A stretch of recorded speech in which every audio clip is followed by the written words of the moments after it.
Mensagens do Evangelho.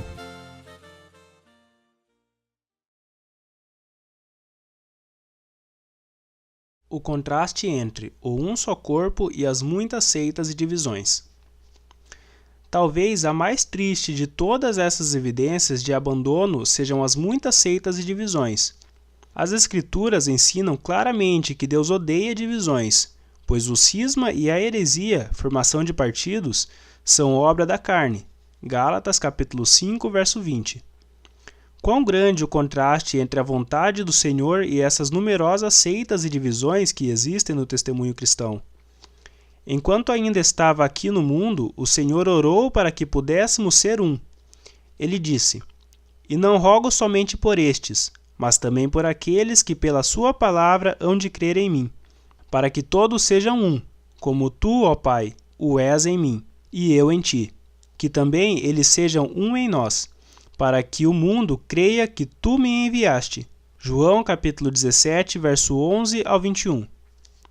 Ele estava pronto a morrer para reunir em um corpo os filhos de Deus que andavam dispersos. João capítulo 11, versos 51 a 52. O Senhor também disse que depois de morrer ele procuraria reunir suas ovelhas em um rebanho, para que houvesse um pastor, ele próprio. João capítulo 10, verso 15 ao 16. Apesar do desejo do Senhor para que o seu povo expressasse uma unidade coesa, visível e prática neste mundo, estamos todos divididos em diferentes seitas, cada uma com suas próprias crenças e práticas peculiares à sua própria seita. Como poderia algo assim ter a aprovação do Senhor?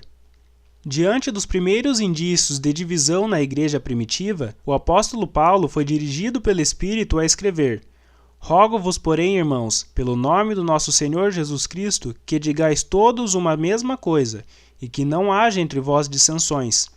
Cada um de vós diz: eu sou de Paulo, e eu de Apolo, e eu de Cefas, e eu de Cristo. Está Cristo dividido?" 1 Coríntios, capítulo 1, verso 10 ao 13, capítulo 12, verso 25. Aqui, na linguagem mais clara possível, Paulo roga em nome de Deus a todos os crentes, pela glória do nome do Senhor Jesus, que não tenham divisões. Todavia, quando olhamos ao redor no cristianismo professo de nossos dias, vemos que aquilo que as Escrituras denunciavam aconteceu à igreja. Quantos milhares de cristãos estão dizendo: eu sou de Roma, católica romana; eu sou de Lutero, luterana; eu sou de Wesley, metodista; eu sou de Menno Simons, menonitas, etc. Se outrora entristecia ao espírito escutar cristãos dizendo: eu sou de Paulo e eu sou de Apolo, etc., será que agora agrada ao espírito ouvi-los dizer: eu sou de Lutero, eu sou de Wesley, etc.? Se naqueles dias do princípio da igreja isso foi denunciado como carnalidade, poderia a mesma coisa ser hoje chamada de espiritualidade? 1 Coríntios capítulo 3, verso 1 ao 5. As muitas denominações colocaram de lado a ordem de Deus para a adoração e o ministério, e também para o governo da igreja, e estabeleceram uma ordem própria, completa, com todos os seus credos e regulamentos eclesiásticos. E ao agir assim, criaram uma triste divisão na igreja. O Senhor Jesus ensinou seus discípulos a orar: "Seja feita a tua vontade, assim na terra como no céu."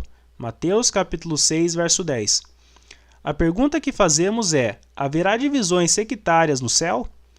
Todos os cristãos serão unânimes em concordar que as divisões desaparecerão quando estivermos lá. Todos no céu estarão reunidos em redor do Senhor Jesus Cristo em perfeita unidade, sem qualquer afiliação sectária. Então, como podem os cristãos desejar se reunir para a adoração na terra em divisões sectárias, quando não existe tal coisa no céu? O apóstolo Paulo disse que a primeira responsabilidade que temos como cristãos, andando como é digno da vocação a que fomos chamados, é de procurarmos guardar a unidade do Espírito pelo vínculo da paz. Ele segue explicando a razão, ao dizer que há um só corpo. Efésios capítulo 4, verso 1 ao 4. Isso significa que, como cristãos, deveríamos buscar expressar na prática a verdade de que somos um só corpo. Assim, o mundo seria capaz de enxergar uma unidade visível na igreja, mas infelizmente tudo o que o mundo vê é o testemunho cristão partido em pedaços. Evidentemente, não é possível que a igreja toda se congregue sob o mesmo teto em um único lugar, mas ainda assim ela deveria expressar uma unidade na forma como funciona, em suas relações práticas entre as várias assembleias espalhadas pela terra.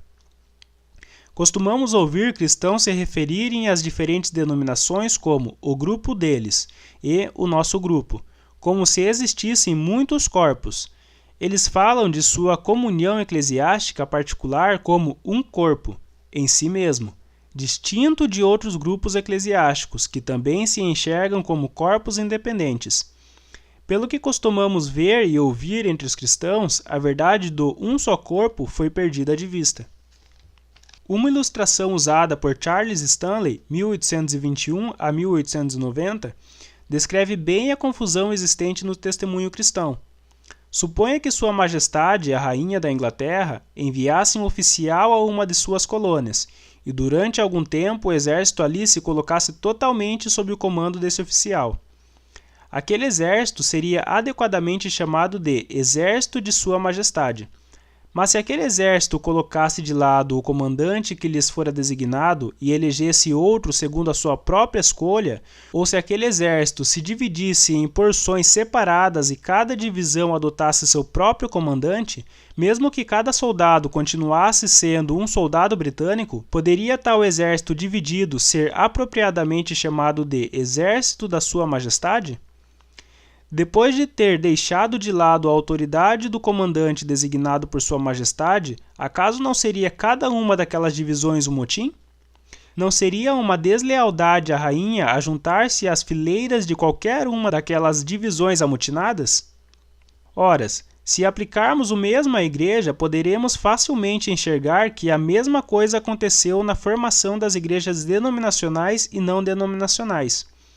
Durante um tempo, a igreja primitiva esteve sob a autoridade do Espírito Santo, que foi enviado do céu para governar a igreja, do mesmo modo como o exército britânico de nosso exemplo reconheceu, por algum tempo, a autoridade do oficial enviado por Sua Majestade.